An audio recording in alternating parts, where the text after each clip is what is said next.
नमस्कार दोस्तों, मेरे साथियों।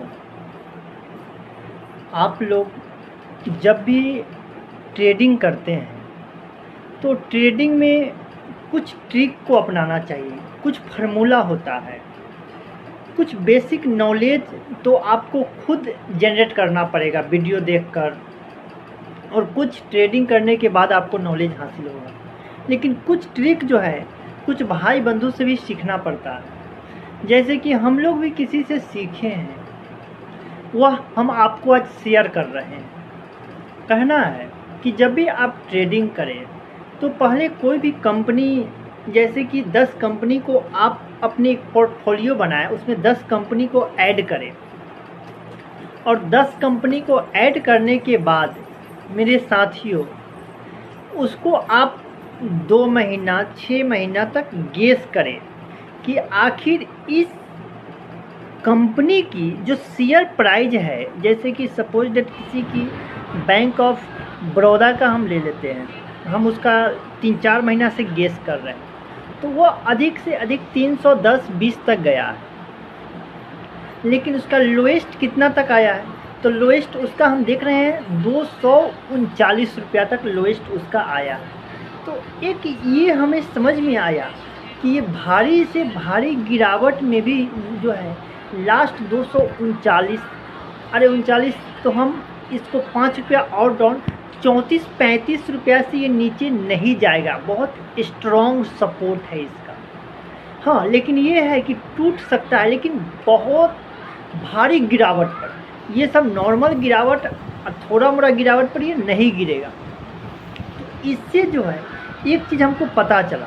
तो अब हम क्या करेंगे कि अब जो है सो देख लेंगे कि इसका 239-40 के रेंज में ही हम इस शेयर को बाई करेंगे, और इसका स्टॉप लॉस जो है 5 से 6 रुपया डाउन करके लगाएंगे, 235-34 करके लगाएंगे इसका, और उसके बाद इसको छोड़ देंगे।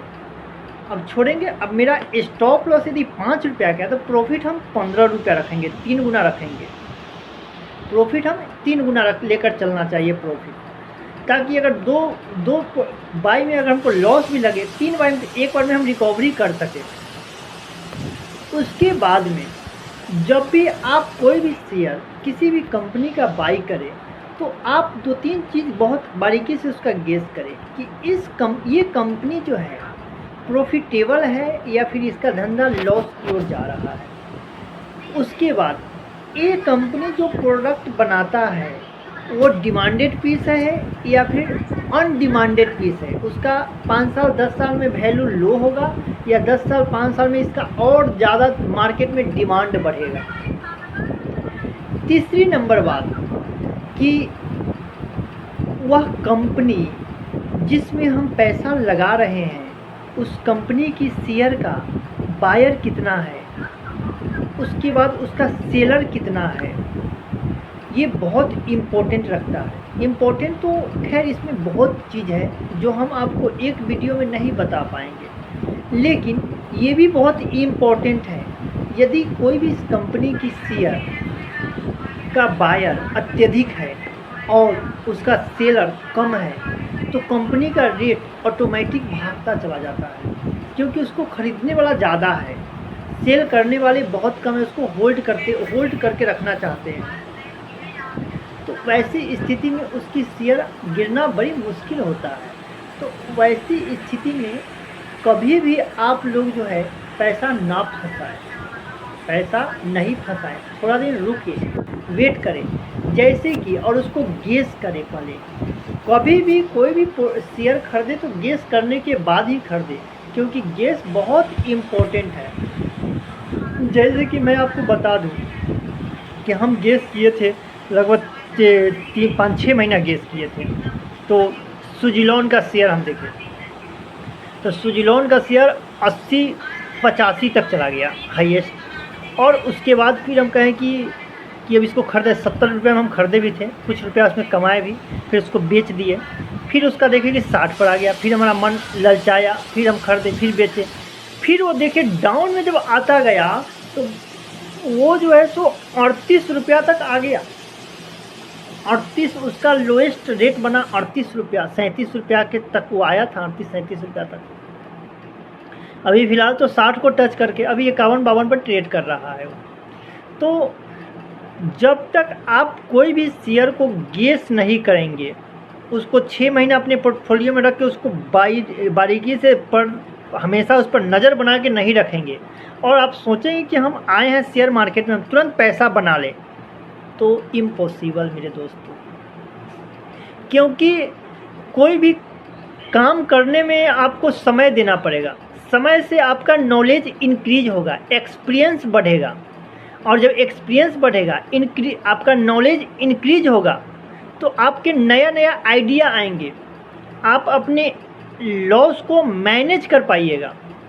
और ट्रेडिंग में सबसे इम्पोर्टेंट क्या होता है? Loss management. क्योंकि बड़े बड़े हम ट्रेडर को देखे हैं, खुद हम भी इसका बहुत भोगी है, कि स्टार्टिंग में ही वो लोग टूट जाते हैं, उनको लॉस लग जाता है और कहते हैं कि नहीं, ये बहुत गलत चीज़ है, ये फंसौल है, इससे हम बर्बाद हो जाएंगे। आप बर्बाद नहीं हो सकते हैं, आपको लॉस नहीं लगेगा, आप नियम रूल्स को फॉलो करेंगे, आप अपने आप पर कंट्रोल रखेंगे, आप अपने आप को इमोशनल नहीं होने देंगे। लेकिन ट्रेडिंग में लोग इमोशनल अत्यधिक होते हैं, अपने आप पर कंट्रोल नहीं रख पाते हैं, और कंट्रोल इमोशनल बहुत इम्पोर्टेंट है। यदि आप अपने इमोशनल पर कंट्रोलिंग नहीं पावर बना सके, तो मेरे भाई बंधु, मेरे दोस्तों, जीवन में कभी भी आप ट्रेडिंग नहीं कीजिएगा। और ट्रेडिंग करना यदि होगा तो रूल्स और इमोशनल को कंट्रोल करने के बाद ही कीजिएगा, रूल्स को फॉलो कीजिएगा, इमोशनल को कंट्रोल कीजिएगा, तब ही जाकर आप 2 रुपया कमा सकते हैं। कभी भी किसी भी शेयर से आप प्रेम मत कीजिए कि ये शेयर मेरा मन पसंदीदा है, हम इसको हाईएस्ट रेट पर भी खरीदेंगे। जैसा कि हम आपको बता दें कि हम ये खुद करते थे, और इसका हम लॉस भी हो गए। हम आपको कल्याण ज्वेलर्स का शेयर खरीदे थे 34,000 रुपया का, 600 रुपया में वह शेयर आ गया था मेरे दोस्तों। 350-340 तक उसका लोएस्ट बना था उसका प्राइस।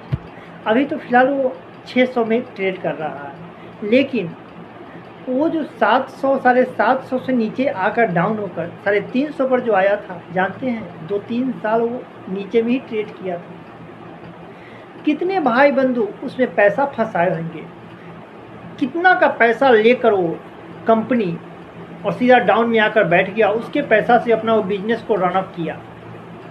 जरा आप सोचिए कितने भाई बंधु लॉस लगाकर निकल गए। खुद हम 5,000 रुपये लॉस लगाकर निकले थे उसमें से। तो आप ये जरा सोचिए कि कंपनी का ये फार्मूला है, कंपनी का, बड़े बड़े कंपनी का फार्मूला है। यदि आप कोई भी शेयर 200, 500, 100 में खरीदते हैं, तो उसका हो सकता है कि आने वाला समय में 50 रुपये उसका कीमत हो जाए। इसकी स्टॉप लॉस बहुत इम्पोर्टेंट है, लेकिन स्टॉप लॉस कब लगाए, कहाँ लगाए, ये बहुत मायने रखता है। यदि स्टॉप लॉस आप ऊपर में खरीदे, ऊपर में लगा दिए, तो आसानी से कंपनी को आप पैसा देकर निकल जाइएगा। लेकिन उसका सबसे लोएस्ट प्राइस देख लिए हुए हैं कि 6 महीने में इतना तक आया, तो इतना तक यदि आता है तो हम खरीदेंगे, नहीं तो नहीं खरीदेंगे, छोड़ देंगे, कोई दिक्कत हमको नहीं है।